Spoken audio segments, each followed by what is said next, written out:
Big boss को कहीं ना कहीं लग रहा था कि ये लड़का एक्चुअली में जो रियलिटी है जो हो। जैसे कि आपको पता होगा UK generation rider recently Bigg Boss से बाहर निकल आए हैं। उनका एक इंटरव्यू आया सिद्धार्थ कनान के चैनल पे, वो काफी सारी चीजों के बारे में बात की है। आप देखो, मी हो गया था एंड ये बिग बॉस वर्सेस मी जिन्हें पता है उन्हें पता है, इसलिए शुरू हुआ था क्योंकि जब मैं शो में गया था ना तो मुझे ऐसा लगता था ये एक रियलिटी शो है। यहाँ पर लोगों की रियल पर्सनालिटीज दिखाई जाती हैं, जो आप रियल पर्सनालिटी हो, मैं रियल पर्सनालिटी हूँ, हम जिंदगी में कैसे हैं। बट जैसे जैसे शो का पहला हफ्ता बीता तो मैंने एक क्वेश्चन उठाया कि मुझे ऐसा लगता है ये बहुत कपल फॉर्मेट शो है कि यहाँ पर कपल्स को ज्यादा दिखा रहे हैं। आपने एक चीज नोटिस करी होगी, हम लोगों ने 16 सीजन देखे हैं बिग बॉस के और उन सीजन्स में एक ऑर्गेनिक रिलेशनशिप डेवलप हुआ है। इस बारी में मुझे ऐसा लगा कहीं ना कहीं शो के फॉर्मेट में कहीं ना कहीं वो लव एंगल घुसाने की बहुत कोशिश करी गई, चाहे वो ईशा, समर्थ, अभिषेक हो या फिर बाद में मनारा, मुनव्वर हो, या इनफैक्ट आपके साथ भी हुआ था। मनारा और अनुराग, आप दोनों को भी लिंक करने की कोशिश की गई थी, बाहर दिखाया गया। हाँ, जो हो नहीं पाया, बट यस। क्योंकि मैं मुनव्वर नहीं हूं ना, मैं जिसको कमिट करके आता हूँ उसके साथ जिंदगी भर निभाता हूँ। मेरी ऑलरेडी गर्लफ्रेंड बाहर थी तो मैं ऑलरेडी कमिट करके आया था। मैं एज आपको बोला कि मैं जिस बाहर लड़की को बोल के आऊँ मैं उसके साथ जिंदगी भर निभाऊंगा।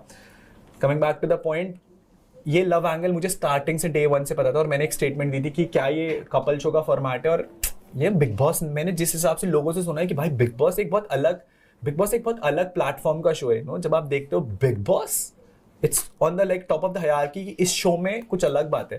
तो मैंने इस चीज पे क्वेश्चन उठाया था। उस क्वेश्चन के पीछे मुझे मोहल्ले में खड़ा करके बहुत जलील करा गया था और वो मेरी पहली गोली थी जो मैंने उस शो में खाई थी।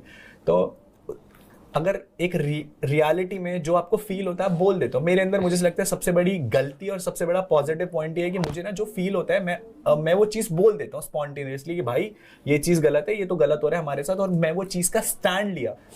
ये चीज़ तब से शुरू हो गई थी कि बिग बॉस को कहीं ना कहीं लग रहा था कि ये लड़का एक्चुअली में जो रियलिटी है जो हो रहा है शो के अंदर, लोग डरते थे घर के अंदर बोलने से कि भाई कपल शो का फॉर्मेट है। मुझे दिखता था, मैं बोलता था, मुझे लगता था कि कहीं ना कहीं बायस्ड है। अब एक क्वेश्चन आपका आने वाला है कि यार बिग बॉस ने तो पहले ही बोला था ये बायस शो है, बट पता है एक थिन लाइन होती है बायस होने में और अनफेयर होने में। बहुत सारी चीजें ऐसी हुई कि एक एग्जांपल दूंगा कि जब भी मेरा एक कॉन्फ्रेंस हुआ था कन्फेशन रूम में बिग बॉस के साथ ब्रोसेना वाले टॉपिक को लेकर के, जो शुरू इससे हुआ था कि कहीं ना कहीं सलमान सर ने मेरी कम्युनिटी का ब्रोसेना का एक मजाक बना दिया था। वो चीज़ बाहर भी आई थी। तो मैंने इतना रिक्वेस्ट करा था बिग बॉस को कि बिग बॉस प्लीज आप उसको इंक्लूड करो, बट आप उसका मौकरी मत करो, आप इस चीज़ का मजाक मत बनाओ, क्योंकि वो मेरे लिए वो इमोशन है।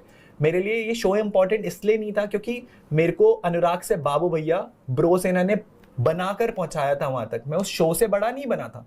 मेरे को उससे पहले लोग बाबू भैया इसलिए जानते थे क्योंकि ब्रोसेना ने इतने टाइम तक मेरे लिए वो चीज़ करी और मुझे वहां तक पहुंचाया है। ऑब्वियसली जिन लोगों के कारण मैं उस शो तक पहुंचा था, मेरे लिए हमेशा वो लोग ऊपर थे, ना कि वो शो ऊपर था। In terms of respect, I respected the platform. But अगर आप एक रियल चीज बोल रहे हो और आप डर रहे हो कि यार अगर मैं बोलूंगा तो मेरे साथ गलत हो जाएगा, बट एक्चुअली में आपको पता है ना कि यही सच्चाई है। सच बोलने में ना हमेशा लोग डरते हैं, और जब आप सच का रास्ता पकड़ते हो ना तो इनिशियल टाइम पीरियड में आपको बहुत डर लगता है, आपको बहुत सारी चीजों से झेलना पड़ता है।